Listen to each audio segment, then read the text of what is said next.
Ja, grüß euch benannt und einen sackrisch guten. Jetzt Kasperl. Leid, ich habe heute schon ein Video aufgenommen. Das ist noch in der Überprüfung. Aber das musste ich jetzt machen. Seriously, das Wort Fiebertraum fällt mir ein, weil ich mich in einem solchen gewähnt habe, als ich das las und als ich das mitgekriegt habe. Ich kann nicht begreifen, wie blöd können manche Leute sein. Leute, ich bin absolut fassungslos. Ich habe letztes Jahr schon ein Video zu diesem Thema gemacht. Ihr werdet es im Titel gesehen haben. Und ich dachte mir, okay, keine Ahnung, tiefer sinken ist nicht mehr angesagt. Es geht um Gil Ofarim. Ihr habt richtig gehört. Um Gil Ofarim. Wie? Es gibt Neuigkeiten zu... Ja. Leute, es ist wild. Wild ist überhaupt gar kein Ausdruck mehr dafür. Es ist Winkler-esk. Unfassbar. Wir schauen uns, weil darüber bin ich drauf gekommen, wir schauen uns heute ein Video vom Alpha Kevin an. Die meisten von euch kennen den Dude, ne? Unser sympathischer kleiner Meinungsblogger. Ja, so klein ist er gar nicht mal, über 300.000 Abonnenten hat er. Aus den neuen Bundesländern. Und ja, Leute, mir ginge nicht einer in Rainer. Ich wünschte, wir würden es tun. Wir hören uns doch mal an, was beim guten Gil Ofarim mal wieder am Stissel ist. Leute, es ist wieder soweit. Katharina Amalia wurde wohl mit dem dümmsten Statement 2025 jetzt schon abgelöst. Grund Es ist wild. Es ist noch nicht einmal April. Es ist noch nicht einmal ein Viertel vom Jahr rum und wir haben schon zweimal das dümmste Statement gehört. Leute, dieses Jahr wird wahrscheinlich genauso beschissen wie die letzten. Wenn wir ja ehrlich sind, Leute. Oh, fuck. Ja, okay, let's go. dafür ist ein Interview von Gil Ofarim mit RTL. Und ich komme nicht drauf klar, wie man so offensichtlich manipulativ sein kann, wenn ihr mich fragt. Wie, weshalb und warum, dazu komme ich jetzt natürlich gleich. Lasst uns aber jetzt erstmal noch alles zusammenfassen, was die letzte Zeit rund um ihn passiert ist. Denn, kleiner Spoiler, in diesem Interview wirkt er nicht so, als würde er die Schuld bei sich wirklich sehen. Bereits Leute, ich habe das jetzt am Rande mitgekriegt. Ich habe den Anfang hier davon gesehen. Was glaubt ihr? Ne? Der Mann versucht gerade, nach diesem ganzen Bums, den er da veranstaltet hat, versucht er, seine Karriere wieder zu starten. Was schon eine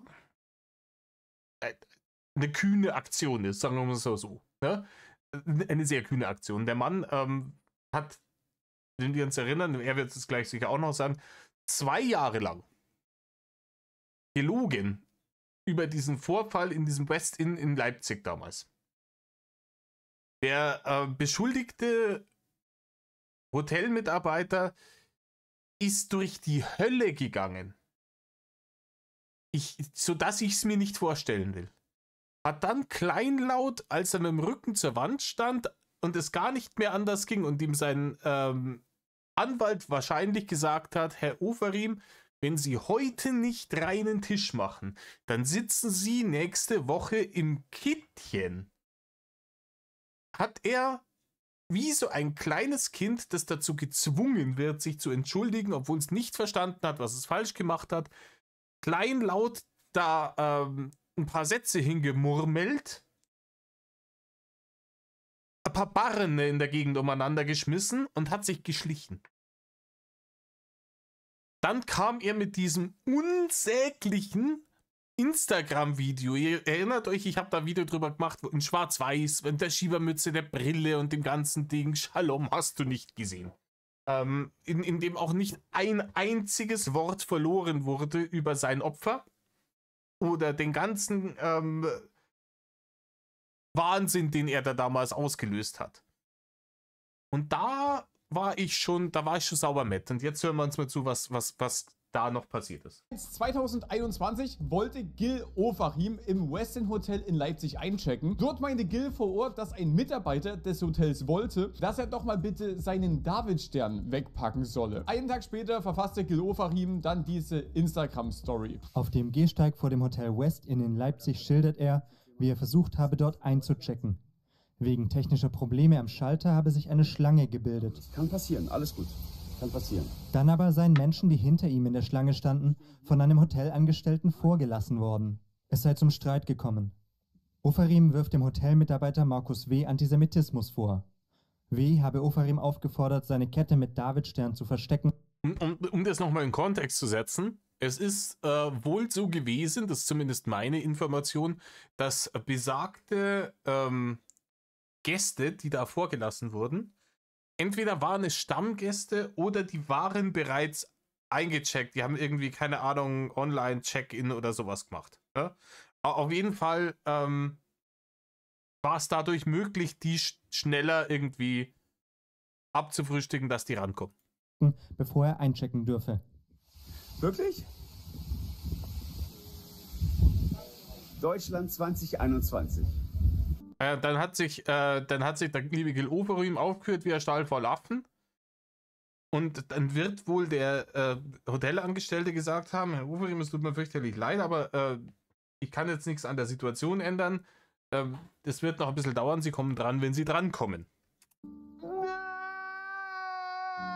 Kurze Zeit später chillte dann Gil Ofarim bei Stern TV, um darüber zu berichten, wie schlimm das doch alles war und dass er Antisemitismus erleben musste. Und am 12. Oktober stellte er dann zusätzlich so... Was absolut legit wäre, ja, wenn das tatsächlich so passiert wäre. Aber seriously, die Story alleine ist schon so hanebüchen. Ich meine, welcher Mensch mit der ganzen Nummer, was eh schon umeinander war, der Stress, den die Leute eh schon hatten wegen Pandemie und dem ganzen Bums. Welcher Mensch denkt sich so, ja, keine Ahnung, meine Karriere ist hier in diesem Westin Hotel als Hotelmanager, die ist mir jetzt gar nicht so wichtig. Ja, die stelle jetzt mal ne, auf die Probe, schauen, was passiert. Ne? Lassen wir mal ein bisschen unseren Antisemitismus raus und dann was das Schlimmste, was passieren kann. Das ist seine Story. Dass irgendeiner da wählt. Sogar noch eine Strafanzeige gegen diesen Hotelmitarbeiter. Nur wenige Tage später wurde es dann aber schon heikel und es kamen so ein paar Zweifel auf, denn auf den Überwachungskameras des Hotels konnte man keine Kette erkennen, besonders auch keinen Davidstern. Als dann die Vermutung größer... Das wild. 17. 18. Oktober, das war eine Woche später. Also eine Woche nachdem der ganze Ding passiert ist, war der ganzen Welt klar, weil es eindeutig zu sehen war, der Kernpunkt seiner Aussage, ich trug die Kette mit dem Davidstern und das hat den Konflikt ausgelöst, war gelogen. Und allen Leuten war klar, ja, Digga, das geht nicht gut aus, Gil. Das geht nicht gut aus. Wurde, dass Gil Ofarim hier vermutlich Scheiße erzählt, hat die Staatsanwaltschaft im März 2022, also ein halbes Jahr später, ein Verfahren gegen Ofarim eingeleitet, weil ihr wahrscheinlich auch gemerkt haben, dass Gil Ofarim hier einfach SpongeBob gecosplayt hat. Brauchen gar keinen Fernseher. Wozu auch? Schließlich haben wir eine Menge Fantasie. Und jetzt kommt's. Ende 2023, also 2 Jahre nach dem Vorfall, begann dann der Prozess rund um Gil Ofarim. Und schnell wurde klar, dass der Typ einfach 2 Jahre lang gelogen hatte. Das gestand er dann nämlich am 6. Gut, das war davor allen anderen auch schon klar. Das musste nur noch mal juristisch festgestellt werden. Ich bin großer Fan davon, die Dinge juristisch festzustellen. Weil ich auch ein großer Fan der Unschuldsvermutung bin, aber in dem Fall war es ziemlich eindeutig. Es gab Videobeweise und es ging halt nur noch darum, im Endeffekt so, wann gibt das zu? Und man muss dazu sagen, Gil Ofarim und seine Anwälte, das damals, als dann der Prozess lief, habe ich das gehört, viele Videos darüber gesehen. haben anscheinend versucht, ne, diesen Prozess so lange wie möglich rauszuzögern. In der Hoffnung wahrscheinlich, ist meine Interpretation, dass es entweder fallen gelassen wird wegen, weil es schon so lange her ist, oder ne, wegen noch irgendwie Problematiken, Pandemie etc. Bla bla. Ja, also man hat auf jeden Fall versucht, das noch länger rauszuzögern mit irgendwelchen Winkeladvokaten, Trickchen, Spielchen, hier wieder Befangenheitsanträge, der ganze Chaos. Ja? Diese, wie gesagt, Anfang 2022 ist da Anzeige erstattet worden, ne, hat die Staatsanwaltschaft Anklage erstattet. Und Ende 23, also fast 2 Jahre später, geht erst der Prozess los. Das hätte, glaube ich, wenn der gute Herr Overeem damals kooperativer gewesen wäre oder ein bisschen mehr befreundet mit der Wahrheit und nicht lügenlordmäßig unterwegs, dann hätte das sicherlich, hundertprozentig vor Ende des Jahres 22 abgefrühstückt sein können. Kars Bissen. Theoretisch noch deutlich früher. Denn, ganz ehrlich, die Aktion, die er da geschossen hat mit dem Video vor dem Hotel, ist schon an Widerlichkeit schwer zu überbieten. Aber dass man dann nicht eine Woche später, wenn klar auf den Videoaufnahmen zu sehen ist, dass ich Scheiße erzählt habe, dass man dann nicht sich irgendwie einen Arsch zusammenzwickt und in die Öffentlichkeit geht, man hat ja die Nummer von den Leuten von Stern TV wahrscheinlich noch, dass man dann nicht die Eier in der Hose hat, sich dann hinzustellen und sagen, okay, folgendes ist Phase. Ich habe aus welchen Gründen auch immer an diesem Tag meine Beherrschung verloren. Ne? Kann Schlafmangel, Stress, was weiß ich, ne? Medikamente, sonstige Substanzen, alles möglich. Leute im Showbusiness stehen unter enormem Stress und vor allem natürlich auch in zu der Zeit damals Pandemie und vor allem wenn du halt noch so, wenn du halt so ein kleines Licht bist, ja? Also wo du dich nicht auf deinen Millionen ausruhen kannst. Obwohl es sicher Leute gibt, die auch damals, ne, härter gelitten haben als ein Overeem. Alles gut.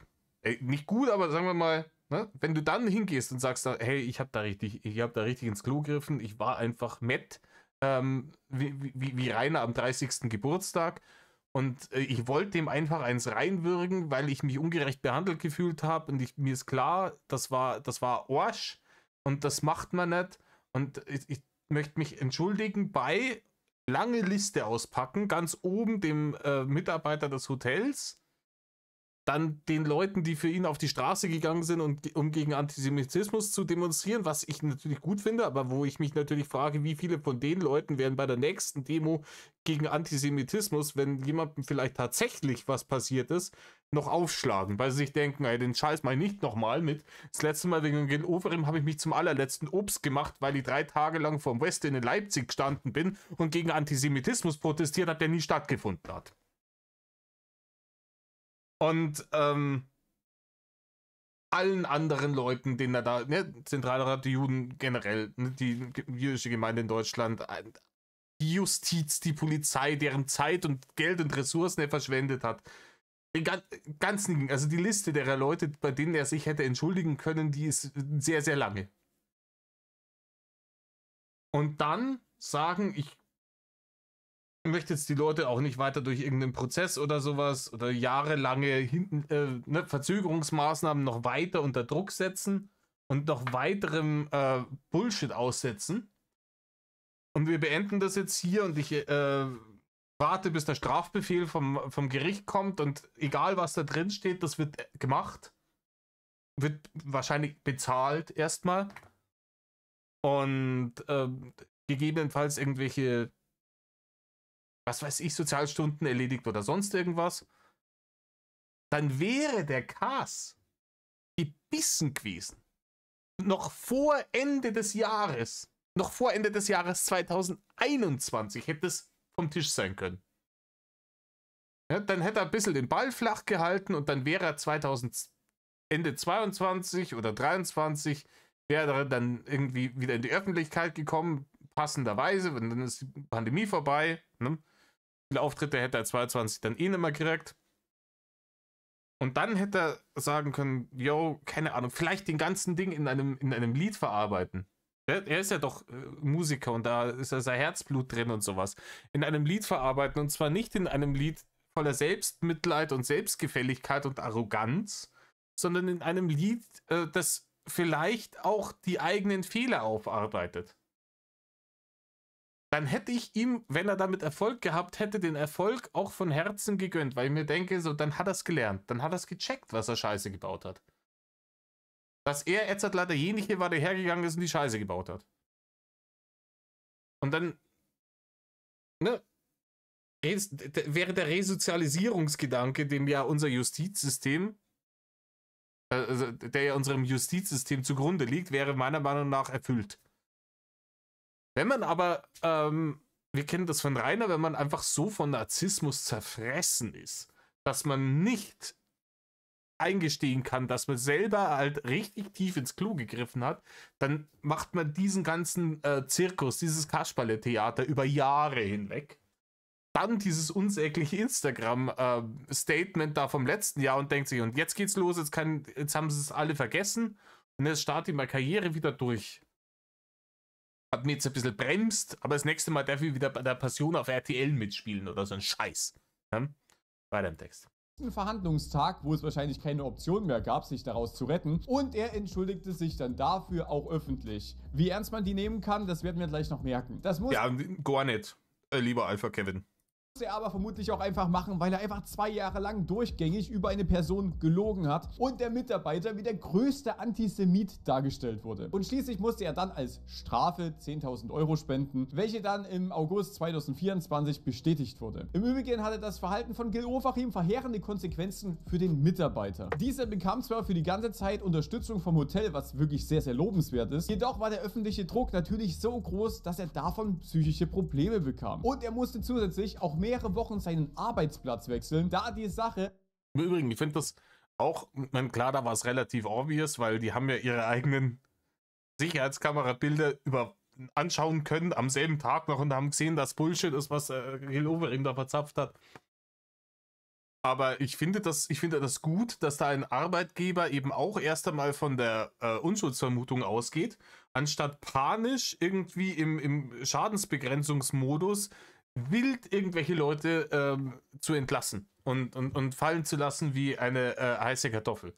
Looking at you, Warner Brothers mit Johnny Depp. Ihr habt euch die Millionen, die ihr verloren habt mit den Fantastic Beasts Filmen, dadurch, dass ihr Johnny Depp rausgeschmissen habt, weil ich glaube, mit Johnny Depp wäre es immer noch erfolgreich genug gewesen, dass man da die 5 Filme durchgezogen hätte, weil Johnny Depp ist ein Box-Office-Magnet. War immer, wird er immer sein. Ja. Da hat man gesagt, oh, Vorwürfe sind aufgekommen. Ja, Moment, das ist aber noch gar nicht Vorurteil. Ist egal, Vorwürfe, wir müssen uns sofort distanzieren, raus mit denen. Ja. Klar, wenn dann von der Justiz festgestellt wird, Moment mal, an diesen Vorwürfen ist tatsächlich was dran. Und der hat das tatsächlich getan, ist verurteilt worden dafür. So, dann kann auch wird auch jeder Arbeitgeber Verständnis von allen Personen bekommen, wenn er sagt, ne, du nicht. Ja? Egal, ob es jetzt Warner Brothers ist oder das ist Westin Hotel in Leipzig. Einfach medial zu groß wurde. Schließlich, das muss man auch bedenken, gab es ja auch Demos vor dem Hotel gegen Antisemitismus und deshalb fühlt man sich natürlich als Mitarbeiter dann nicht ganz so wohl. Also das ganze Ding war eine extrem große Nummer und wie ihr nun wisst, war das Ganze von Gil Ofarim auch gelogen und er bekam demnach auch ordentlich Karma von allen Seiten. Denn, um ganz ehrlich zu sein, damit beerdigte er mehr oder weniger seine eigene Karriere. Und anstatt jetzt komplett demütig... Und wie gesagt, das Internet, unsere heutige Zeit aufgrund Social Media und Internet ist sehr schnelllebig. Und ein Skandal, sogar ein solcher, muss nicht deine Karriere beerdigen. Ich habe vorhin erklärt, wie es gegangen wäre, wo ich glaube, wenn er so gehandelt hätte, hätte er heute wieder eine funktionierende Karriere und kein Mensch wird mehr drüber reden, oder beziehungsweise wenn ihm dann jemand kommen würde mit der Scheiße, würden die meisten Leute sagen, hey, der hat sich schon vor Jahren dafür entschuldigt, der hat eingesehen, dass er da Mist gemacht hat. Jetzt ist dann irgendwann gut. Ne? Ist 4 Jahre her. Es war scheiße, er hat es eingesehen, er macht es besser, passt. Ich meine, wir erinnern uns, oder vielleicht eben auch nicht mehr, an hier die kleinen Skandälchen von einem Kuchen-TV damals oder sonst irgendwas. Ne? Da ist ja auch, das ist geregelt. Die haben das untereinander geregelt. Er hat das mit seiner Community geregelt. Der Kas ist bissen, die Nummer ist durch und niemand macht ihm da großartig mehr irgendwelche Vorwürfe. Ja, also, was ich damit sagen will, ist, so eine Karriere in der Öffentlichkeit in Deutschland muss auch bei einem Skandal dieser Größenordnung nicht zwangsweise danach für immer zu Ende sein. Da kriegt die einen Knick.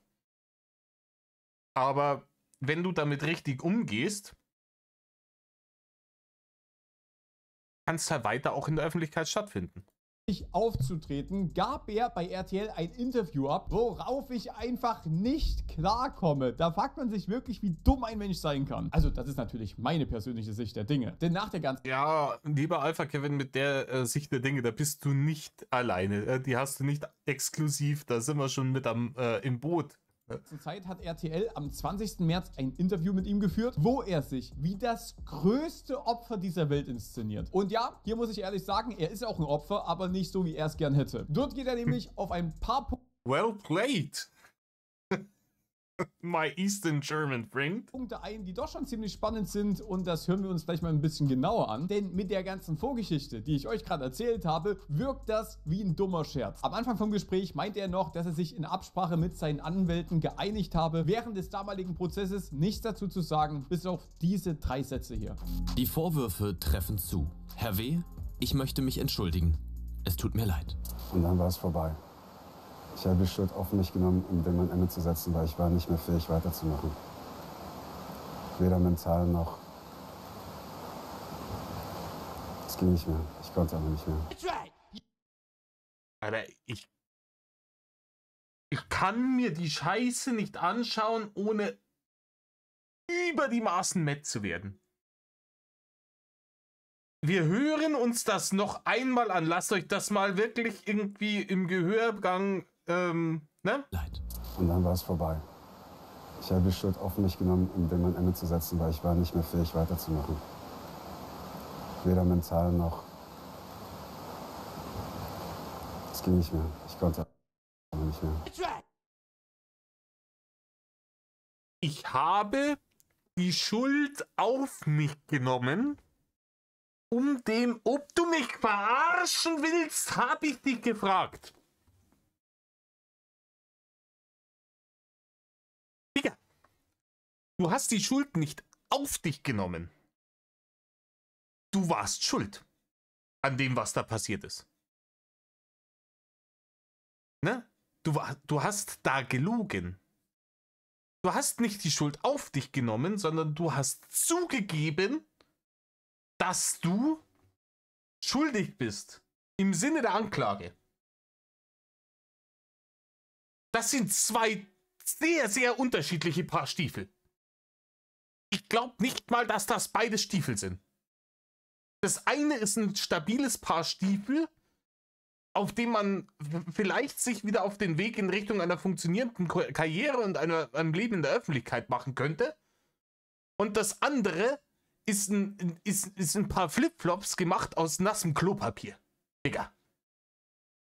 Willst du mich verarschen? Ich habe die Schuld auf mich genommen. Das sagt aus, ja, eigentlich war es gar nicht so. Das ist alles ein Komplott. Die Leute haben sich gegen mich verschworen und ich war gezwungen, die Schuld in Anführungsstrichen auf mich zu nehmen, weil mir armem Haschall hat ja keiner geglaubt. Da krieg ich's kalte Kotzen bei sowas. Da krieg ich's kalte Kotzen. Weiter im Text. You and me, right now, we're having it out. Let's go. Come on. Come on.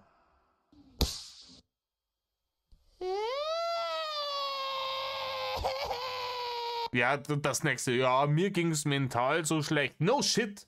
No shit. Zu Recht. Zu Recht.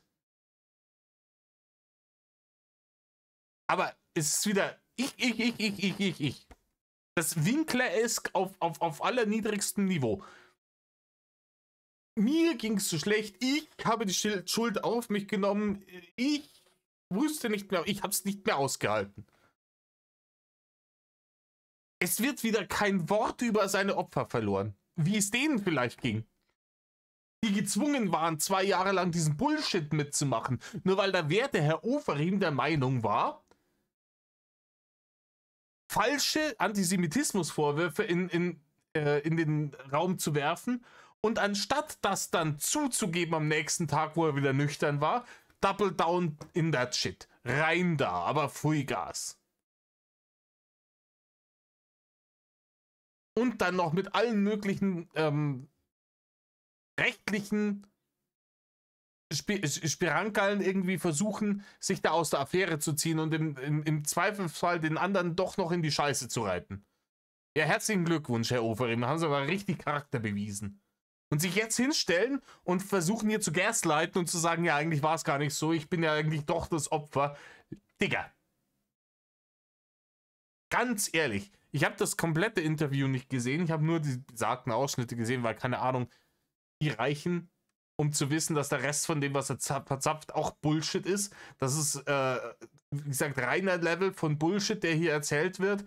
Das ist, wenn der sagt, guten Morgen, schaue ich auf die Uhr, ob er die Wahrheit sagt. Und bin nicht überrascht, wenn es spätabends ist, um 10.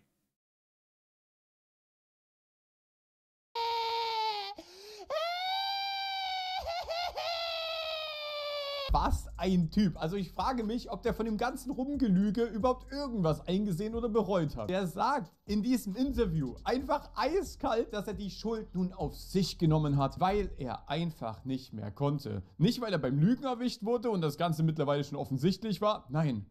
Er konnte einfach nicht mehr. Ich kann nicht mehr. Also jetzt nochmal ganz kurz zum Verständnis. Der Typ lügt 2 Jahre lang über einen Mitarbeiter und bezichtigt ihn des Judenhasses. Und das einfach ohne Grund, weil ihm irgendwas nicht gepasst hat. Die Sache war von vorne bis hinten gelogen. Der Mitarbeiter bekam sogar psychische Probleme. Und anstatt sich jetzt voller Demut dorthin zu setzen und sich aufrichtig zu entschuldigen, sagt er einfach das hier. Ich habe die Schuld auf mich genommen, um dem ein Ende zu setzen, weil ich war nicht mehr fähig, weiterzumachen. Wow.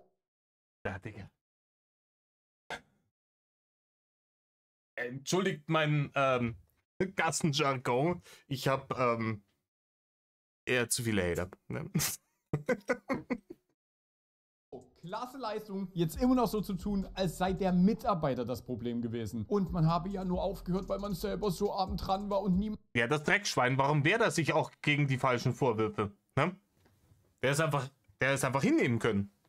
Ja? Da hätte er vielleicht was gelernt. Das nächste Mal, wenn so High-Profile-Celebrity wie der gute Herr Overeem da bei der Tür reinkommt, dass man sich dann gleich in den Staub wirft und den roten Teppich ausrollt und mit Rosenblättern überstreut, ja, und ihm ein bisschen, keine Ahnung, den Hinterausgang leckt. Weißt du, der Gil Overeem, von dem wir ja alle gehört haben, bevor das passiert ist, den hat ja jeder von uns gekannt. Einem glauben möchte. Und anstatt jetzt mal wirklich reflektierend über alles zu sprechen, inszeniert er sich einfach noch weiter als Opfer dieser ganzen Situation. So wird jetzt nämlich auch noch unter anderem über den tiefsten Punkt seines Lebens gesprochen. Der tiefste Punkt, ich weiß es nicht, es war es war eine ganze Zeit. Leute, ich bin ja normalerweise wirklich selten so ein richtiger krasser Moralapostel. Ne?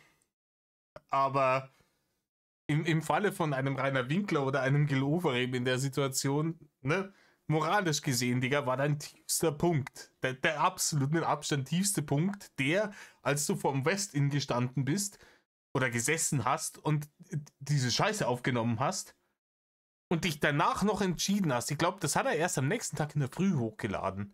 Ja, die entschieden hast, aktiv, diese Räuberpistole hochzuladen, wohlwissend, welchen Shitstorm du damit auslöst. Das war der tiefste Punkt in deinem Leben. Bis jetzt. Denn sich jetzt hier hinzusetzen, Gaslighting zu betreiben und seine eigene Rolle in diesem ganzen Bums so weit runter zu spielen, dass man sich selber doch wieder als das Opfer darstellt, ist, ich traue mich kaum es zu sagen, noch erbärmlicher als die ursprüngliche Arschlochaktion, die du gebracht hast. Am Tiefpunkt. Verzeihung, mir gehen gerade die ganzen Bilder durch den Kopf. Nein, ich verzeihe dir einen Scheißdreck. Ne? Dieses widerliche Schmierentheater, das du da gerade hinrotzt, ist jenseits von Dom. Und niemand verzeiht dir. Ich wollte gerade Rainer sagen. Ja. Stellt ihn euch vor, wenn er, keine Ahnung, was wird der Gil Oferim wiegen? 80 Kilo vielleicht? 75, 80 Kilo. Stellt ihn euch vor mit 230 Kilo.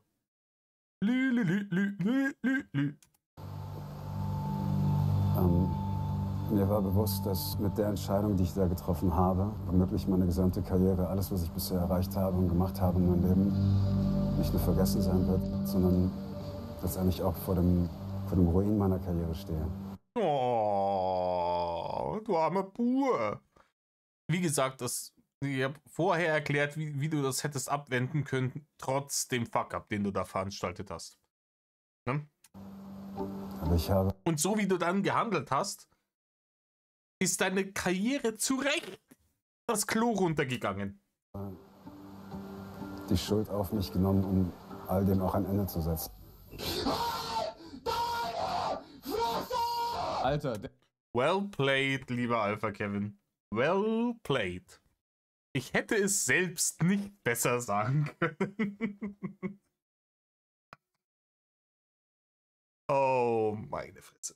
Er labert einfach die gleiche Scheiße zweimal fast identisch, um so zu tun, als sei er das Opfer in der Situation gewesen. Junge, will uns Gil Oferim hier eigentlich komplett verarschen? Ihr habt... Ja. Offensichtlich. Okay. Wie heißt sein komisch? Ich habe das Plakat gesehen. Das haben sie rausgebracht auch nach seinem unsäglichen Instagram-Statement. Wie hieß das? Korrektur der Zeit? Alter, wir sind hier nicht im 3. Harry Potter. Du kannst die Zeit nicht korrigieren. Obwohl, da wird es auch streng genommen nicht korrigiert. Aber, keine Ahnung, Terminator, was auch immer. Ne? Wir sind hier in irgendeinem Time-Travel-Bullshit. Die Zeit wird hier nicht korrigiert. Du kannst dein Fuck-up korrigieren. Das geht. Aber nicht so. Habt ihr nur mitbekommen, was er getan hat und welchen Schaden er angerichtet hatte? Denn neben den Problemen des Mitarbeiters ist er natürlich auch dafür verantwortlich gewesen, dass dieses Hotel zu der damaligen Zeit viel Verluste einfuhr. Und das ist auch wild. Das ist auch wild. Ich frage mich gerade, ob das Westin in Leipzig, ob die zivilrechtlich gegen einen Herrn Oferim vorgegangen sind und gesagt haben, hey, wir hatten eh eine schwere Zeit, Corona und so weiter. Und dann sind unsere Buchungen noch weiter eingebrochen. Nachdem du dieses Video hochgeladen hast, sind in den nächsten Tagen alle möglichen Stornierungen reingekommen. Wir haben einen massiven Verlust gemacht. Das berechnet sich auf Summe X. Wahrscheinlich mittlerer 5-stelliger Bereich. Der ist da schneller mal beieinander, wenn er Glück hat. Und die hätten jetzt gerne von dir wieder, weil ja du offensichtlich dafür verantwortlich warst. Und zusätzlich hat er natürlich auch im Nachhinein viele Juden in den Dreck gezogen, wegen den falschen Vorwürfen. Besonders die Leute, die dort vor Ort mit protestiert hatten aufgrund des Antisemitismus. Und jetzt sitzt er einfach bei RTL und lässt den Eindruck vermitteln, als hätte er diese Lüge nur zugegeben, weil er es musste und man es von ihm verlangt hatte und er hatte einfach keine Kraft mehr. Das ergibt einfach keinen Sinn. Besonders weil er eben 2 Jahre diese Lüge nach außen getragen hat. Doch eines stellt Gil klar. Nochmal das verhängnisvolle Instagram-Video posten? Ich glaube, nein. Ich schmeiß die Scheiße jetzt mal aus dem Fenster raus. Ich glaube, nein.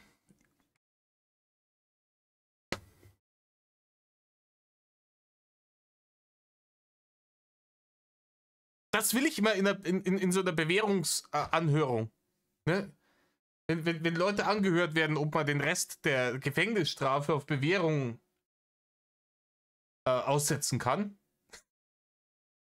Wenn er gefragt werden, so in einer ähnlichen Situation würden sie nochmal so handeln und er sagt, ich glaube, nein, ist Bewährungsanhörung, glaube ich, in der Sekunde beendet. Ja, und dann kann er sofort wieder in seine Zelle gehen. Ich glaube, dass die falsche Antwort gilt. Aber wie man auch so dumm sein kann, also ganz ehrlich, man kann aber auch wirklich, man könnte noch ein bisschen Hirn im Kopf haben und ein bisschen berechnend sein, ja, und dann sagen, nein, natürlich nicht. Das natürlich gelogen wäre. Offensichtlich. Weil ich glaube, nein ist keine befriedigende Aussage in keiner Situation, wo du Scheiße gebaut hast. Stellt euch folgende Situation vor. Ihr habt einen langjährigen Partner oder eine Partnerin und ihr findet auf welchem Wege auch immer heraus, dass diese Partner oder Partnerin eine Affäre hatte. Ein One-Night-Stand. Und ihr diskutiert das aus und es gibt einen Haufen Drama, viele Tränen. Aber nach langer Überlegung, jeder hat sich seine Zeit genommen, denkt euch, okay, wir haben eine lange gute Beziehung geführt und es ist schon noch wert, darum zu kämpfen. Und ihr fragt dann euer Partner, ja, das ist wichtig, ich muss dir vertrauen können, dass das wird nicht wieder passieren, oder? Und die Person sagt dann, ich glaube, nein. Ja, Digga, ich weiß auch nicht. Ich glaube, dann würde ich sehr schnell meinen Schlüssel zurückverlangen und die Nummer löschen und sagen, hier, da drüben hat der Maurer das Loch in der Wand gelassen. Verbissen Sie sich. Und zwar schnell, bevor ich die Beherrschung verliere. Also, wild. Nein, Gil Ofarim. Ein klares Nein. Nicht ich glaube nein. Nicht ja, nein, vielleicht hat die da die Ware, wenn er unten geschissen hätte. Ich will mich öffentlich nicht mehr zu irgendwelchen politischen Themen oder irgendwelchen Sachen großartig mehr äußern, denn es ist ein sehr, sehr schmaler Grat. Niemand hat ihn dafür niemand hat ihn dafür kritisiert, dass er sich zu politischen Themen geäußert hat. Niemand. Und es ist auch kein schmaler Grat. Wenn ich eine unpopuläre Meinung zur Migrationsdebatte habe, dann ist das vielleicht ein schmaler Grat, wenn ich mich dann irgendwie falsch ausdrücke und manche Leute sagen, hey, das kann man aber so oder so interpretieren, was ich nicht wollte, dann sage ich, okay, keine Ahnung, ich kenne mich zu wenig aus, ich habe da vielleicht Stoß gekriegt, das ist ein schmaler Grat, man kann da gut in die Scheiße treten bei dem Thema, ich äußere mich zu dem Thema einfach in Zukunft nicht mehr, das ist legit, ne? Aber das war ja nicht der Kritikpunkt. Der Kritikpunkt war, dass er gelogen hat und zwar über eine solch eklatante Scheiße. Das ist der Kritikpunkt. Der Mann kann sich über, ja okay, jetzt nicht mehr, weil alle Leute immer nur halt ein Maul sagen, wenn er es auch nur ansatzweise aufmacht. Aber das hat er sich auch wieder selber zuzuschreiben. Ich werde mich nicht mehr zu politischen Themen äußern.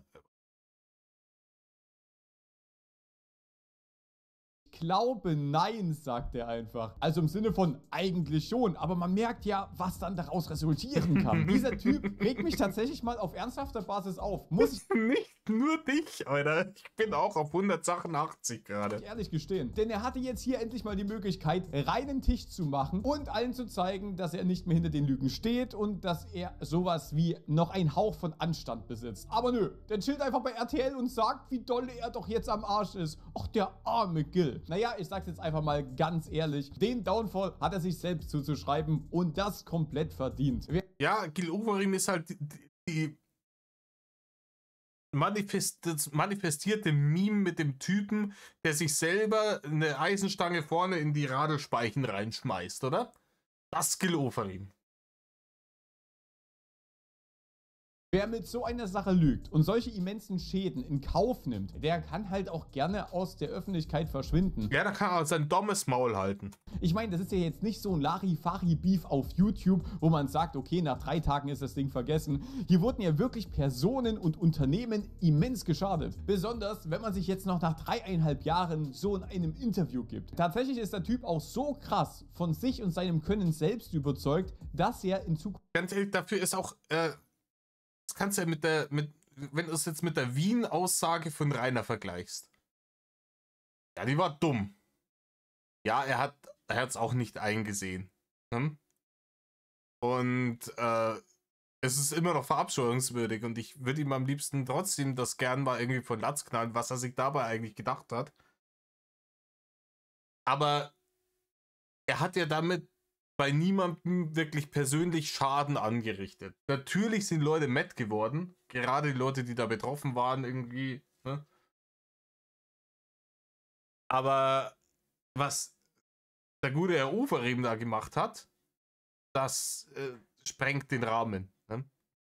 Zukunft noch Konzerte spielen möchte. Eins ist sogar in Bochum geplant. Und das, obwohl der Typ zu Recht nicht unbedingt sehr gemocht wird. Trotzdem finden sich natürlich immer noch ein paar Dullis, die zu sowas gehen würden. Lustig sind aber auch die Kommentare auf Instagram unter seinen Beiträgen. Am 13. März postete er nämlich noch das Bild hier und die Leute haben sich teilweise auf sein Konzert gefreut, wie auch immer das gehen mag. Also ja, keine Ahnung, dass sie Celebrity-Status haben, das ist manchmal weird. Es gibt Leute, die auch wirklich, wenn sie so ein Idol haben, komplett die Scheuklappen anziehen und alles irgendwie. Aber wie gesagt, sei es auch dumm, wenn der das wirklich eingesehen hätte und wenn der ordentlich mit diesem Scheißskandal umgegangen wäre, dann wäre es überhaupt gar kein Problem gewesen. Ne? Wäre es überhaupt gar kein Problem. die Resonanz war jetzt für mich persönlich verhältnismäßig ziemlich gut. Und als er dann die Interviews mit diesem Post hier ankündigte, wurde er aufgrund seiner Aussagen darin komplett gehatet und fertig gemacht. Der Typ gibt einem aber auch jeden, der aufgrund seiner... Ich finde es lustig, dass hier einer kommentiert, der Dr. Matt Wurst MD ist. Was schreibt denn Dr. Matt Wurst MD? Ich habe die Schuld auf mich genommen, um den Ganzen ein Ende zu setzen. Da bleibt man schlicht staunend zurück. Was eine Schmierenkomödie. Du scheinst weder Selbstachtung noch einen Funken Anstand zu besitzen. Das bringt das ziemlich auf den Punkt. Ja? Dr. Matt Wurst MD. Und wohlgewählte Worte. Herr Akademiker. Seine Aussagen darin komplett gehatet und fertig gemacht. Der Typ gibt einem aber auch jeden Grund, dass man ihn einfach nicht für voll nehmen kann. Besonders nach solchen unreflektierten... Ey, ich nehme den für voll. Der muss voll sein. Nüchtern sagt das keiner. Also so einen Schmutz labert doch kein Mensch, wenn er im Vollbesitz seiner geistigen Kräfte ist. Das kann mir auch keiner erzählen. Opferaussagen. Es tut mir leid, dass ich jetzt Opferaussagen sagen muss, aber er ist ja hier wirklich ein Opfer. Was gibt's jetzt hier zum Schluss noch zu sagen? Gil Ofarim wurde beim Lügen erwischt, aber auch nur, weil es eine Videoaufnahme vom Hotel gab. Glücklicherweise. Sonst hätte er das vermutlich auch eiskalt durchgezogen und der Mitarbeiter wäre immer noch komplett zu Unrecht am Arsch gewesen. Ja, der wäre sogar vielleicht dafür verurteilt worden. Der hätte rechtliche Konsequenzen dafür kriegen können, wenn diese Kamera nicht zufällig genau gezeigt hätte, dass der liebe Gil Ofarim eben seine scheiß Davids-Sternkette nicht getragen hat. Jetzt weiß aber jeder die Wahrheit, bis auf Gil Ofarim, so wie es momentan ausschaut. Denn er erweckt ja immer noch den Eindruck, dass der Mitarbeiter das eigentliche Problem war und er einfach nur keine Kraft mehr dafür hatte. Ich glaube, der hat sich die letzten 3 Jahre die Scheiße auch so lange eingeredet, bis er es selber geglaubt hat. Anzukämpfen. Und ich meine, wer den Typen jetzt noch unterstützt, auch mit seinen Konzerten, seiner Musik und so weiter, der ist selber dran schuld. Ich persönlich würde mir mega dumm und verarscht vorkommen, wenn ich die letzten Monate auch nur ein bisschen an ihn geglaubt hätte. Schreibt gerne mal eure Meinung zu dem ganzen Thema in die Kommentare, würde mich interessieren und lasst gerne ein Abo auf dem Kanal da, das würde mich extrem freuen. Dann verspreche ich euch auch hoch und heilig, dass ich nicht mal so ende wie Gil Ofarim. Das war's, Dankeschön fürs Zuschauen, ich wünsche euch jetzt noch einen wunderschönen Tag und wie heißt das so schön? Stänkchen ans Wänkchen, euer Alpha Kevin und ciao. Ja, haben wir das auch noch geschafft. Eine Dreiviertelstunde, wild. Nee, Es lässt mich wirklich fassungslos zurück.